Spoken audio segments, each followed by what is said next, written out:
A Dog of Flanders. Chapter 6. A Change. As Mr. Cogges walked back to the mill house, he was troubled. It was against his nature to be cruel, yet he had just been that to Nello.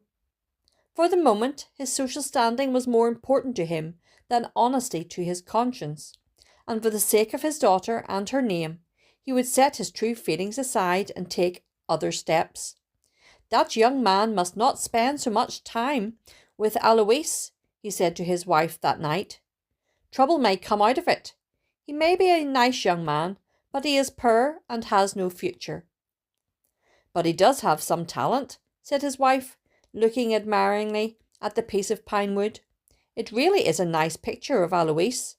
I think I will hang it over the mantel, beside the cuckoo clock. Yes, I agree, replied her husband. I tried to give him some money for it, but he would not take it. For certain he and the great-grandfather could have used it. I suppose he does have his pride, though. I do not know why you are so upset about Alois spending time with Nello. You said yourself that he is a nice young man. He comes to church every Sunday. Surely that must count for something. Of course, he sits in the back. I suppose that is because he does not have nice clothes and cannot put any money in the plate when it is passed. Does that make a difference, though? God says he looks on his heart. Besides, the money Alois will inherit would be enough for them to live on. Maybe he will be an artist some day. How can you talk so foolishly? The miller struck the table with his fist. That young man is nothing but a beggar, and with these painters' fancies, why, that is even worse. I'm telling you, I do not want them to be together. If I have to, I will send her away to boarding school. Do you understand? Yes, his surprised wife responded. She had hardly ever seen him so agitated. Please do not send her away. I do not think I could stand that. I believe you want her here too. Mr. Cogges said no more. In his heart, he knew he would not send Alois away, so he said no more about it, or about Nello.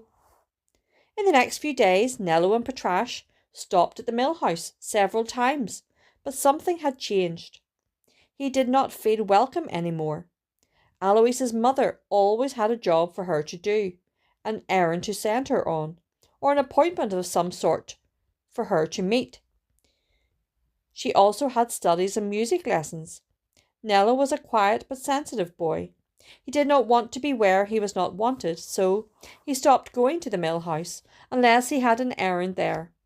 He did not know what he had done, but he guessed he had offended Alois's father and mother by drawing the picture of Alois and Patrash in the meadow. Alois, on the other hand, did not know that her father had threatened to send her away to school, and she missed seeing her friend. Sometimes when she did see him, she ran up to him and took his hand and invited him to play. Nello did not tell her that he would not stay and play because he did not want her to be in trouble with her father. Not wanting to hurt her, he would say something like, "It may make your father angry. He thinks that I would keep you from your work or studies. I believe he would rather I did not come around the mill house any more. He is a good man and dearly loves you, so we will do what pleases him, Alois." It did not make Nello happy to say this or to stay away, but he wanted Alois to honour her parents. That would please his heavenly Father, even if it did make him sad. And it did make him very sad. The world did not seem as bright when he got up in the morning to do his work with Patrash. The old ruddy brown mill had been a landmark for him, and he had always looked forward to stopping by, even if just for a little while, to say hello to Alois.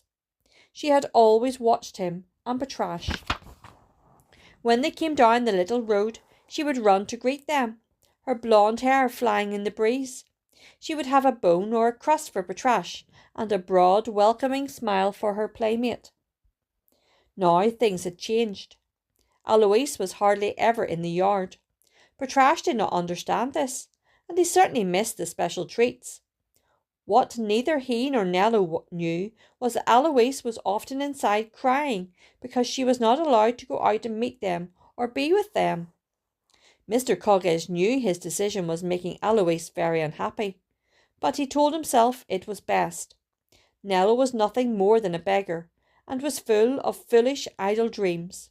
As her father, he must look to the future and what was best for his child. Her feelings were not important now. When she was older, she would understand why he had done this. Some of the important people of the little village knew of his decision and thought he was wise. Usually, that soothed his conscience, but when it bothered him too much, he would invite Nello to a party or community gathering at the mill house. In this way, Nello and Eloise still saw each other once in a while, but they were not free to run and play with Patrache as they had often done before. They were not able to talk and dream about what they wanted to do when they were adults.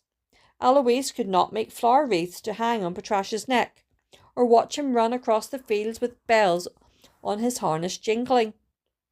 At this time, though, the little piece of pine wood still hung over the fireplace beside the cuckoo clock in the mill kitchen. This was a mystery to Eloise. Why did her parents keep Nello's gift but refuse to accept him? She felt that friendship should be based on more than the work a person did, or how he dressed, or how much money he had. Eloise and Nello were friends because they could share things with each other, things that were important to them. If she had a problem, Nello always had a solution. Often it was a Bible verse that he shared, or an illustration that the wise pastor at the old grey church had used in some sermon. When Nello was discouraged or tired because he worked so hard, she sang hymns and happy Sunday school songs to him. Patrache never understood all this. He just knew that Nello always whistled all the way home after he had spent some time with Eloise. Now, Grandfather Yehan noticed that Nello was not as happy as he had been. He did not know why, but Nello did not want to give him any more concern, so he did not talk about what had happened at the mill house. Grandfather thought he must be sad about how hard he had to work, or because he could not go to school. He said, "Yes, we are poor. Yes, we work hard, but God takes care of us. We must rejoice because we have him in our lives and a wonderful home waiting in heaven." Nello listened respectfully to Grandfather Yehan. He knew that what his great-grandfather said was true, and he also knew that he had given his talent and desires to the Lord. He claimed the scriptural promise that God would give him the desires of his heart. He was the clay in the great potter's hand. He prayed that it would please the potter to make him an artist. He wanted to serve God with his whole heart, and he trusted God to direct his path.